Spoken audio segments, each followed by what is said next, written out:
En este caso, para hablar del presupuesto, porque bueno, está en estudio hace unos días, con algunos cambios importantes en cuanto a cómo van a estar estructuradas las tasas, y bueno, esto es motivo de análisis seguramente dentro del cuerpo, ¿no? ¿Qué tal? ¿Cómo estás, Daniela? ¿Todo bien? Buen día, Marcelo. Buen día, Inés. Buen día para toda la audiencia. Bueno.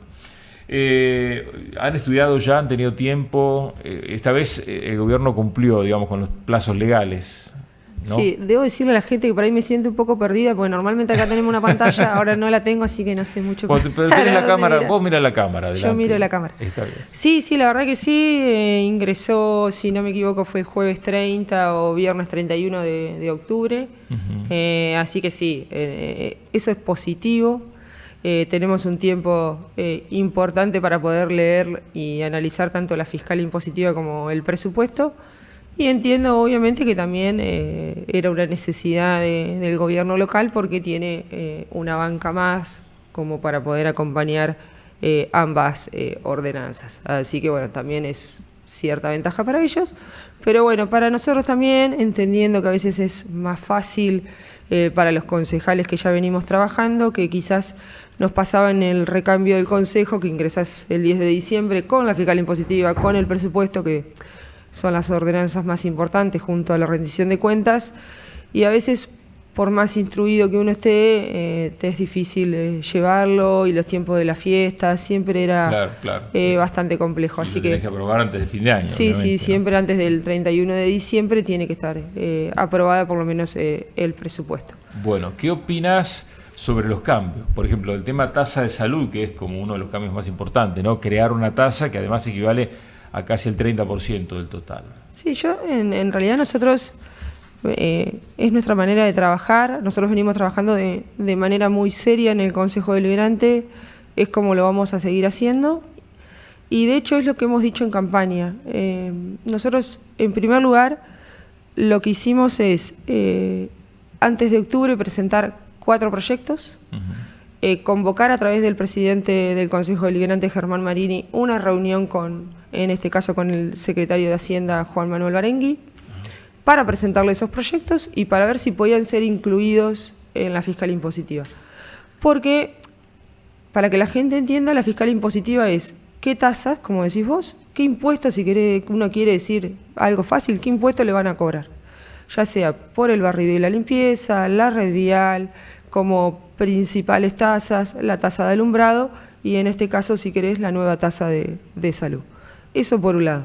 Y por otro lado, tenemos el presupuesto, que es ni más ni menos cómo va a gastar o cómo quiere gastar, cuáles son las intenciones del gobierno local de usar la plata que le manda a la provincia por coparticipación y todas estas tasas que recaudan. Y para que se entienda, hay fondos afectados y fondos de libre disponibilidad. El fondo afectado es si te viene algo para ejemplo, seguramente plata que va a venir para las viviendas de Cáritas, o como se denominaban viviendas de Cáritas, como las conocemos. Bueno, ese es un fondo afectado y se puede usar solamente para eso. Claro. Y después, la mayoría del presupuesto es de libre disponibilidad. ¿Qué puede pasar? Que ante una emergencia se disponga y se saque, no sé, de un montón de otras partidas y se disponga para otra cosa. Eso cada gobierno elige cómo gastarlo. Eso es lo que estamos poniendo en juego. Nosotros, en un principio, lo que nosotros pedimos es que se saque una tasa, que se conoce como tasa de marcas y señales, que la considerábamos una doble imposición, porque es la que le cobran, podríamos decir, al agricultor, al agropecuario, por sacar el ganado, ¿no? Pero para eso ya paga la tasa de red vial, es decir, ya está pagando el mantenimiento de los caminos rurales, como para pagar otra vez por usar el camino rural para el traslado de lo que es los animales. Que antes, en un momento, se hacía, uno podría decir que lo arriaban las vacas, ¿no? Pero ahora se hace en un camión, y la verdad que era una doble imposición. Entonces eso lo hemos charlado con el secretario de Hacienda, ha aceptado nuestras modificaciones, y podríamos decir que hoy los vecinos de Bragado, gracias a nuestro trabajo, no van a pagar más esa tasa de marcas y señales. Después estaba la tasa también universitaria. Sí, la tasa no es una tasa, es un fondo. Es un fondo. Ahí está la diferencia. Cuando es tasa es libre disponibilidad, cuando es fondo es afectado. Era un fondo que había sido creado en su momento, se le denomina fondo universitario, era destinado más que nada cuando se creó el Centro Regional del Oeste, y hoy por hoy nosotros lo que vemos es que ya llega plata. De hecho es una de las discusiones grandes que tenemos, el fondo educativo y la utilización del fondo, y la realidad es que hoy el fondo tiene un superávit, que es un poco lo que siempre venimos reclamando, que debería gastarse todo. Entonces, la verdad que se puede compensar ese fondo con lo que es la plata que viene del fondo educativo, el fondo universitario. Entonces, cuando dicen que quizás la Libertad Avanza quiere desfinanciar a la universidad, me hace acordar a la misma gente que decía que Milei iba a vender los órganos, que se iba a terminar la universidad pública, que queríamos desfinanciar al Garrahan. Sí, vos te referís al radicalismo, por ejemplo, que los ha criticado. No, yo digo en términos generales, cuando la gente quiere hacer creer eso, sí. La verdad que ya la gente no es tonta. O sea, nosotros de ninguna manera vamos a desfinanciar el club, todo lo contrario. Hemos acompañado, de hecho, cada una de las carreras, a diferencia de otros partidos, cada una de las creaciones de las diferentes carreras en el club, y siempre acompañamos. Así que, o sea que eso que se quede tranquila la gente. Este proyecto ha sido también tomado por el Ejecutivo, sí, por supuesto, porque eso lo anunció el otro día Juan Manuel Barengui, sí. Y se va a eliminar el fondo universitario. Sí, porque se puede compensar ese fondo. Sí, con el fondo vamos a ser claros con eso. Por otro lado, nosotros lo que pedíamos es, en lo que se conoce como tasa de seguridad e higiene, sí, que en realidad se cobre por inspección, porque la tasa es la contraprestación de un servicio. Si no se podía brindar ese servicio, son más o menos 2.000 usuarios, podríamos decir, de la tasa de seguridad e higiene, que se cobre por inspección. Bueno, llegamos, podríamos decir, a un término medio, en donde al casi 85%, aproximadamente, podríamos decir que 1.800, 1.750 usuarios, porque en realidad en general son comerciantes, van a dejar de pagar la tasa de seguridad e higiene. Entonces, nosotros lo vemos como algo sumamente positivo. Porque, ¿a los más chicos sería? Sí, sería hasta que la tasa de seguridad e higiene, para que la gente entienda, sí, viene atada de la declaración jurada. Ajá. O sea, que viene un poco de la mano de lo que factura ese comercio. Sí. Entonces, hasta abril, que es cuando se presenta la declaración jurada, sí, sí o sí la van a pagar. Eso ya se prevé. Lo que se prevería ahora es que desde abril 2026 hasta abril 2027, sí, quienes tengan una facturación 2025, por eso a veces es un poco compleja de explicar, hayan facturado menos de 150 millones de pesos. Ajá. Que en un cálculo estimativo serían entre 1.700 y 1.800 sobre 2.000 que la dejarían de pagar. Ajá. Pero las grandes empresas seguirían pagando. Claro, pero es un número que hemos hablado con el municipio va a poder brindar el servicio. Ajá. Con el personal que tiene, porque obviamente de 2.000 pasar a controlar 200 es algo que podrían brindar ese servicio. Ahora, ¿qué va a pasar cuando se haga un control en los comercios más chicos? Sí, el control se va a hacer igual, pero no lo van a pagar. El control se debe hacer, de hecho. Nosotros no estamos en contra del control, obviamente, pero no se les va a cobrar. Que una gran población dentro de lo que es el comercio... El 85%. Va a dejar de pagar la tasa comercial. Exactamente. Eso también lo logramos nosotros trabajando de manera seria e intercambiando ideas con el Ejecutivo. Quizás no era lo que nosotros queríamos, pero nos pareció mejor lo que nos propuso el Ejecutivo. Y por otro lado tenemos los derechos de construcción. Nosotros sabemos que la construcción es, podríamos decir, una de las actividades que más trabajo da. Quizás trabajo informal, pero da mucho trabajo. Nosotros queríamos eliminar los derechos de la construcción. Ellos, manifestaron que por el momento no están en condiciones de eliminar los derechos de construcción, pero acordamos que una vivienda que se conoce como vivienda tipo, que son hasta 60 metros cuadrados, y en un terreno de hasta 300 metros cuadrados, no abonen ese derecho de construcción. Y también vamos un poco a la regularización. Pasa que hay muchísimas viviendas que no están regularizadas porque vos tenés que llevar el plano, no solo llevar el plano, sino que te cobraban por esa cantidad de metros cuadrados. Bueno, ahora si querés regularizar tu situación, no te van a cobrar. No te van a cobrar ningún tipo de multa, porque quizás si vos habías hecho tu casa y no habías declarado, cuando la ibas a declarar, vamos a imaginarnos que tenías 5 años de antigüedad, se te cobraba una multa por cada año. Bueno, eso no va a pasar, así que bueno, también esto invita a la gente a regularizar su situación en viviendas que las consideramos sociales. Si bien una vivienda social tipo son 45 metros cuadrados, 60 nos pareció algo razonable. Entonces se trata un poco de dialogar, pero un diálogo serio con proyectos presentados en el Consejo Deliberante, con un presidente del Consejo Deliberante haciendo de intermediario con el Ejecutivo y trabajando de esta manera, o sea, de manera seria. Porque es muy fácil hacer demagogia y si fuera por nosotros, por cómo viene el gobierno local, podríamos llegar a decir, mira, no, la verdad que no queremos acompañar porque una de las discusiones que siempre se dice es, ¿la tasa realmente te brinda un servicio? Bueno, entonces es más fácil a veces patalear y yo digo, ¿no?, que proponer.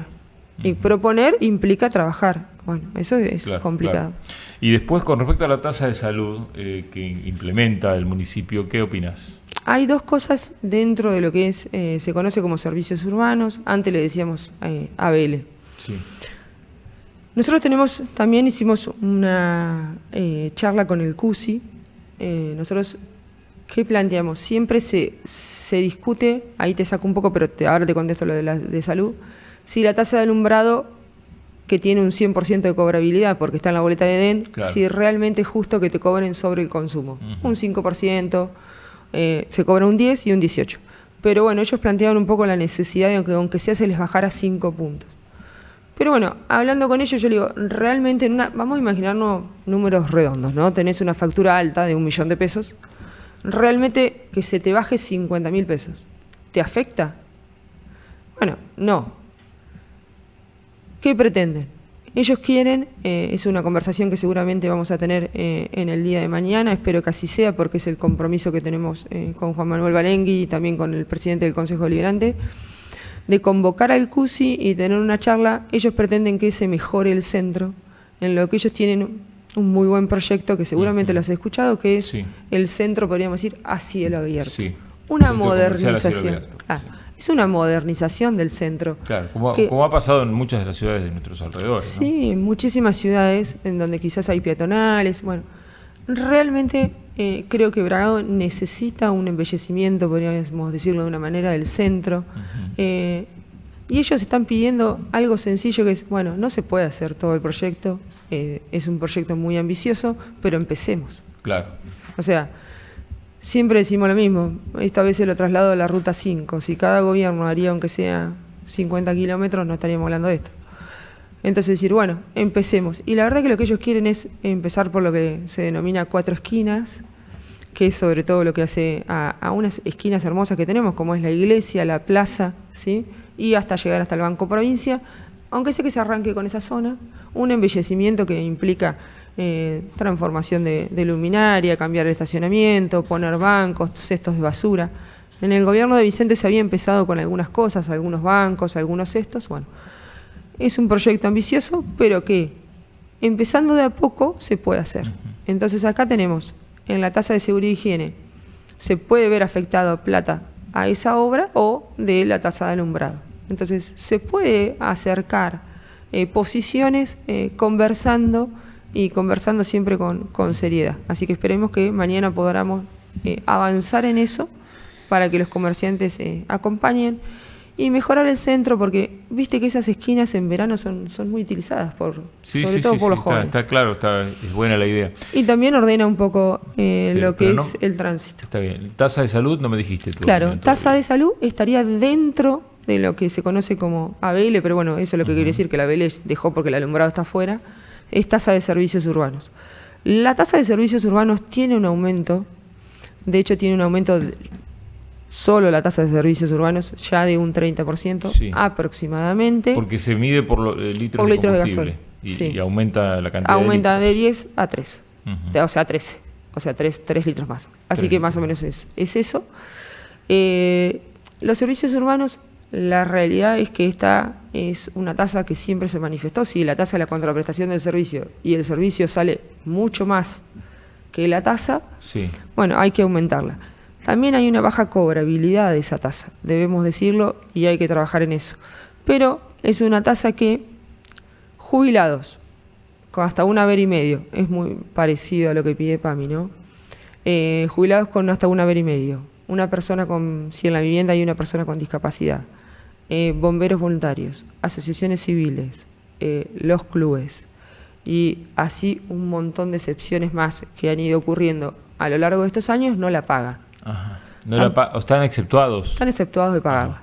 También esto informo porque quizás alguien la está pagando y no le corresponde y en realidad hay que acercarse al municipio. Yo no sabía que los jubilados estaban exceptuados. Bueno, entonces estoy dando una buena noticia. Sí, la verdad no lo sabía. Bueno, debe haber muchos jubilados que la pagan. Claro, exactamente. Es una información, o sea, te viene igual, hay que hacer un trámite para dejar te tenés que acercar porque el municipio, cuando manda la boleta, no sabe quién vive en esa casa. Claro. Entonces, bueno, te debes acercar al municipio, si sos jubilado o en tu casa vive una persona con discapacidad, te acercas y también en casos sociales en donde no la pueden pagar sin cumplir estos requisitos. Claro. ¿No? Digo, para que no te quede una deuda, porque hay mucha gente que no la paga, porque o capaz que muchos jubilados no la pagan porque no pueden. Sí, exactamente. Pero te genera una deuda si vos no haces ese trámite. Sí, aparte por eso, es acercarse al municipio, hacer el trámite, se regulariza la situación y no les queda esta deuda. Eso creo que es importante que la gente lo sepa. Y hay un universo muy grande de barrios que no lo pagan porque son barrios con viviendas sociales que quizás están en terrenos que todavía no tienen la escritura y no están pagando esta tasa. Sin embargo, el municipio no es que barre una casa sí, una casa no. No es que junta la basura una casa sí, una casa no. Entonces yo siempre digo lo mismo. Ese servicio lo mantenemos quizás entre un montón de usuarios, que somos los que pagamos siempre, pero bueno, es un servicio que se tiene que seguir prestando. Eso tiene un aumento de un 30%, que sería aproximadamente de 15.000 pesos, te pasaría más o menos, podríamos decir, a 20.000 pesos. A 20.000. Eso sería servicios urbanos. Sí. Sinceramente, quien no pueda pagar 20.000 pesos por mes tiene que ir a la municipalidad y hacer el trámite. O sea que cuando dicen que es un aumento totalmente desmedido, no concuerdo con eso y vuelvo a insistir. De 15 a 20.000 pesos mensuales, si no lo puedes pagar, 20.000 pesos mensuales, te acercas al municipio y se regulariza tu situación. Dentro de esa tasa, el municipio plantea lo que se denomina tasa de salud. Sí. Es decir, que no te vendría aparte, sino que te vendría dentro de esa boleta. Que equivaldría al 28%. Sí, más o menos. Vamos a imaginarnos otros 5.000 pesos más. Claro. ¿Sí? Quedaría, estás pagando 15, pasas a pagar 25. Da un poquito menos, da 24.000 y pico, pero para redondear. ¿Te parece necesario, te parece bien esta tasa de salud? Nosotros vemos dos cosas. En primer lugar, la necesidad que hay en salud y por otro lado, lo que es una tasa propiamente dicha, que no estamos de acuerdo en la tasa. Eso es algo que vamos a hablar seguramente con el Secretario de Hacienda durante el día de hoy. Nosotros queremos que sea un fondo. La diferencia entre tasa es que por más buena intención que tenga el Ejecutivo de usarlo en salud, lo puede usar en lo que quiere. Ajá. Cuando yo pago una tasa, lo paga, es libre disponibilidad. Sí. Ahora, cuando es fondo, es afectado, y cuando es un fondo sí o sí lo tiene que utilizar para lo que lo está cobrando, y aparte tiene una manera de control para nosotros mucho más sencilla, mes a mes, si realmente lo está gastando en eso, y de hecho, si no lo gasta en eso, va a ser observado por el Tribunal de Cuentas. Claro. Nosotros lo que proponemos en ese sentido es que sea un fondo que está alrededor de 500 millones de pesos para que la gente sepa lo que más o menos intenta recaudar el municipio. Que eso sea un fondo afectado a lo que es atención primaria de salud y sobre todo las localidades. Nosotros durante la campaña lo que notamos en la mayoría de las localidades, la necesidad de atención de profesionales, podríamos decir, de especialistas. Nosotros, por ejemplo, te digo un caso de Irala, nos reclamaron mucho la presencia de psicólogos, tanto en Irala, en Guarnes, en Orien, en Comodoro Pi, en Mechita. Son situaciones que se repetían. La necesidad de poder contar, digo un ejemplo, ¿no? Sí, sí, sí. Porque sabemos que salud mental es uno de los, podríamos decir, de las especialidades más requeridas y que la gente necesita atención. Bueno, si nosotros pretendemos, obviamente, que vayan profesionales, hay que o contratar más profesionales o pagarles horas extras. Está bien. Así que queremos que ese fondo sea afectado a esto. Perfecto. También o sea, sabemos, que estarían de acuerdo con esta observación, digamos, de que sea no es realmente una un fondo observación afectado. menor, porque nosotros claro. es obviamente que coincidimos si realmente va a ser utilizado y lo queremos en esto porque bueno, en conversaciones con quien es la directora de las CAPS, Marina Romiglia, me dice, mira, nosotros le pregunté también por el estado de salud mental, ¿no? En donde hoy, lamentablemente, ¿qué nos pasa en Bragado también? Quien tiene una obra social como IOMA, a veces te encontrás con que te cobran, podríamos decir, un bono. Un plus. Un plus. Y muchas veces la gente no lo puede pagar. Entonces sí se vuelca a la salita, que es donde le brindan esta atención gratuita. Y la atención psicológica es sumamente requerida. Tienen, creo que si no me equivoco, 19 profesionales trabajando y no dan abasto. Entonces, bueno, necesitamos que esos profesionales trabajen más. Bueno, queda claro entonces que están acompañando a grandes rasgos, con algunas observaciones y cosas que se seguirán negociando, ¿no?, en el marco del Consejo Deliberante. Todavía no está nada votado. Este proyecto de presupuesto. Claro, a veces decir nosotros vamos de la mano de, sí, nosotros queremos acompañar, lo he dicho en un montón de entrevistas, queremos ir eliminando las tasas que consideramos que no corresponden. Hemos logrado, el año pasado también hemos logrado que se eliminen los derechos de publicidad, los derechos de ocupación de la vía pública, que esto consistía en que si un barcito ponía una silla en la vereda tenía que pagar. O sea, nosotros queremos que se reactive la economía, que se mejore el centro. Y en la salud, en mi caso particular, hablo por mí, quizás a alguien de la Libertad Avanza no le guste este aumento de la tasa, que no va, esperemos que no sea una tasa y sea un fondo, pero yo siempre me van a encontrar defendiendo la salud. Y entiendo que hoy tenemos una situación particular en Bragado, que es el hospital prácticamente como único efector, y que esto es año a año, quizás. Lo que no implica que critiques algunas cosas, como en su momento la sala de oncología. Un montón de cosas que de hecho hoy vamos a hablar con la Secretaría de Salud. El hospital sigue sin tener la habilitación. Seguimos perdiendo plata por coparticipación y tenemos un problema que nosotros estamos haciéndole una propuesta al Ejecutivo, porque están facturando más a través del SAMU, facturan más pero no lo cobran, que es un poco también lo que nos pasa a los que estamos en el privado, ¿no? Tenemos deudas grandes de IOMA, digo IOMA, como hay un montón de prepagas que no sé si las puedo nombrar, entonces no lo voy a hacer, que le deben sumas muy importantes al municipio. No se las pagan porque dicen, bueno, total, el hospital va a seguir funcionando igual, que es la realidad. Entonces, bueno, hay una posibilidad de hacer un intercambio de deuda, que lo prevé un artículo dentro de la fiscal impositiva, así que eso es un poco lo que le estamos proponiendo al Ejecutivo. Perfecto. Salidas y soluciones para que la salud de Bragado mejore. Daniela, gracias. No, muchísimas gracias a vos por el tiempo que me has dado. Muy bien.